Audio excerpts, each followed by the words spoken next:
Today's lecture. आज हम जानेंगे बोन सेल के बारे में। यदि आपको पूछा जाए बोन क्या है बोन। बोन यह कनेक्टिव टिश्यू है, पर कौन सा कनेक्टिव टिश्यू है? बोन यह डेंस रेगुलर कनेक्टिव टिश्यू है। बोन को स्पेशलाइज्ड कनेक्टिव टिश्यू भी कहा जाता है। यदि आपको एग्जाम में पूछा जाता है बोन क्या है, कौन सा टिश्यू है, तो फर्स्ट प्रायोरिटी आपको देनी है बोन यह डेंस रेगुलर कनेक्टिव टिश्यू है, और सेकंड प्रायोरिटी आपको देनी है बोन यह स्पेशलाइज्ड कनेक्टिव टिश्यू है। अगर दोनों में से दोनों ऑप्शन में आए तो आपको प्रायोरिटी देनी है डेंस रेगुलर कनेक्टिव टिश्यू को। अब जानते हैं बोन के एम्ब्रियोलॉजी के बारे में। यह सामने जो दिख रहा है वो यह है outer cell mass. Outer cell mass को ही ट्रोफोब्लास्ट बोला जाता है। यह आउटर सेल मास फॉर्म करता है कोरियन का और प्लासेंटा का। यह जो है यह है inner cell mass. Inner cell mass के सेल्स को बोला जाता है एम्ब्रियोब्लास्ट। इनर सेल मास को ही बोला जाता है एम्ब्रियोब्लास्ट, और यह इनर सेल मास फॉर्म करता है एमनियन मेम्ब्रेन का और एम्ब्रियो का। ये जो इनर सेल मास होता है ये उसे ही कहा जाता है एम्ब्रियोब्लास्ट, और यह क्या बनाता है? यह बनाता है three germinal layers. Three germ layers को बनाता है। एंडोडर्म को बनाता है, मिजोडर्म को बनाता है और एक्टोडर्म को बनाता है। मिजोडर्म यह मिडल लेयर होती है। मिजोडर्म क्या करती है? बोन का फॉर्मेशन करती है। मिजोडर्म को ही मेसेनकाइम बोला जाता है। So mesodermal cells are also known as mesenchymal cells. ये जो ये जो मिजोडम होता है, मिजोडम जर्म लेयर क्या होती है? मिजोडम जर्म लेयर में होते हैं मिजोडर्मल सेल या मिजेनकाइमल सेल। यह मिजोडर्मल सेल या मिजेनकाइमल सेल मिजोडर्म में एक जगह इकट्ठा होती है और बोलती है हमें एक सीक्रेट मैसेज मिला है, वो कि हमें बोन बनाना है। और यह मिजेनकाइमल सेल्स या मिजोडर्मल सेल इकट्ठा होकर बनाती है क्लस्टर, और इस क्लस्टर को बोला जाता है ऑसिफिकेशन सेंटर। क्लस्टर बनने के बाद या ऑसिफिकेशन सेंटर बनने के बाद यह क्लस्टर कौन बनाता है? यह क्लस्टर बनाती है मिजेनकाइमल सेल या मिजोडर्मल सेल क्लस्टर बनाती है, जिसे ऑसिफिकेशन सेंटर बोला जाता है। यह मिजेनकाइमल सेल या मिजोडर्मल सेल क्लस्टर बनाने के बाद अपना नाम चेंज करती है और इसका नाम हो जाता है ऑस्टियोब्लास्ट सेल। ऑस्टियोब्लास्ट क्या है? बी फॉर बनाना। ऑस्टियोब्लास्ट यानी बोन बनाने वाली सेल। ऑस्टियोब्लास्ट में का ऑस्टियो का मतलब है बोन और ब्लास्ट का मतलब है इमैच्योर। ऑस्टियोब्लास्ट को ही बोला जाता है बोन फॉर्मिंग सेल। ऑस्टियोब्लास्ट को ही बोला जाता है इमैच्योर बोन सेल। और इस ऑस्टियोब्लास्ट को हेल्प करता है कैल्सिटोनिन हार्मोन। ऑस्टियोब्लास्ट क्या करता है? बोन फॉर्म करता है, ब्लड का कैल्शियम लेके बोन में डालता है। यही काम कैल्सिटोनिन भी करता है, बोन ब्लड का कैल्शियम लेके बोन में डालता है और बोन बनाता है। हमने जाना कि ऑस्टियोब्लास्ट सेल यह बोन बनाती है, यानी ऑसिफिकेशन करती है। कैसे बोन बनाती है? यह ऑस्टियोब्लास्ट सेल लाती है ऑर्गेनिक सब्सटेंस और इनऑर्गेनिक सब्सटेंस। ऑर्गेनिक सब्सटेंस में यह ऑस्टियोब्लास्ट लाती है कोलेजिन फाइबर को, और इनऑर्गेनिक सब्सटेंस में यह ऑस्टियोब्लास्ट लाती है कैल्शियम और फॉस्फेट को।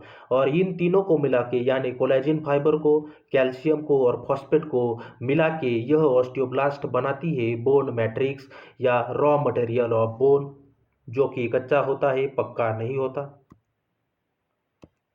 अभी हमने देखा बोन मैट्रिक्स यह रॉ रॉ होता है, यानी कच्चा होता है, पक्का नहीं होता। इस बोन मैट्रिक्स को पक्का बनाने के लिए ऑस्टियोसाइट जो सेल है क्या करती है? ब्लड का कैल्शियम लेके बोन में डालती है और इस बोन मैट्रिक्स को पक्का बनाती है। कैल्शियम ज़्यादा डालने की वजह से पूरी तरह से बोन फॉर्म होता है, मैच्योर होता है। इस ऑस्टियोसाइट सेल को हेल्प करता है कैल्सिटोनिन हार्मोन, किस में? कैल्सिफिकेशन में, यानी ज़्यादा से ज़्यादा कैल्शियम बोन में डालने में यह कैल्सिटोनिन हार्मोन हेल्प करता है ऑस्टियोसाइट को। साइट यानी मैच्योर सेल। बोन यह एक डायनेमिक कनेक्टिव टिश्यू है, यह स्टेबल टिश्यू नहीं है। बोन का कैल्शियम अंदर बाहर आ जाता है। जब हम फिजिकल एक्टिविटी करते हैं, फॉर एग्जांपल जॉगिंग करते हैं, कैल्शियम ब्लड से बोन में जाता है, और जब हम फिजिकल एक्टिविटी नहीं करते, बोन का कैल्शियम ब्लड में आ जाता है। अब जानते हैं ऑस्टियोक्लास्ट सेल के बारे में। ऑस्टियोक्लास्ट सेल क्या करती है? बोन का कैल्शियम लेके ब्लड में डालती है, सो बोन में पोर्स हो जाते हैं और हो जाता है ऑस्टियोपोरोसिस। यह ऑस्टियोक्लास्ट करती है डीकैल्सिफिकेशन ऑफ बोन, यह करती है डीमिनरलाइजेशन, या यह करती है बोन रिसॉर्प्शन। इस ऑस्टियोक्लास्ट सेल को अलग अलग नाम है। इसे कहा जाता है phagocytic cell of bone, macrophage of bone, या बोन डिजॉल्विंग सेल। इस ऑस्टियोक्लास्ट सेल को पीटीएच हार्मोन यानी पैराथायरॉयड हार्मोन हेल्प करता है डीकैल्सिफिकेशन में। यह parathyroid hormone blood calcium level बढ़ाता है, बोन का कैल्शियम लेके ब्लड में डालता है। इस तरह पीटीएच हेल्प करता है ऑस्टियोक्लास्ट सेल को। अब हमने देखा जो ऑस्टियोसाइट सेल होती है उसे हेल्प करता है कैल्सिटोनिन। कैल्सिटोनिन क्या करने में? कैल्सिफिकेशन करने में, यानी ब्लड का कैल्शियम बोन में डालने में। यह ऑस्टियोसाइट सेल और कैल्सिटोनिन एक दूसरे को हेल्प करते हैं कैल्सिफिकेशन के लिए। और जो ऑस्टियोक्लास्ट सेल होती है उसको हेल्प करता है पैराथायरॉयड हार्मोन या पीटीएच हार्मोन क्या करने में? बोन का कैल्शियम ब्लड में डालने में, यानी डीकैल्सिफिकेशन करने में। बोन रीमॉडलिंग या बोन रीमोल्डिंग कहा जाता है दो प्रोसेसेस को। फर्स्ट है डीकैल्सिफिकेशन प्रोसेस और सेकंड है कैल्सिफिकेशन प्रोसेस। इस डीकैल्सिफिकेशन होने के बाद ही कैल्सिफिकेशन होता है। सो अगर आपको पूछा जाए बोन रीमॉडलिंग हार्मोन कौन सा है, या बोन बोन रीमोल्डिंग हार्मोन कौन सा है, और आपको ऑप्शन में पहला ऑप्शन है पीटीएच एंड कैल्सिटोनिन, और दूसरा ऑप्शन है पीटीएच, और तीसरा ऑप्शन है कैल्सिटोनिन।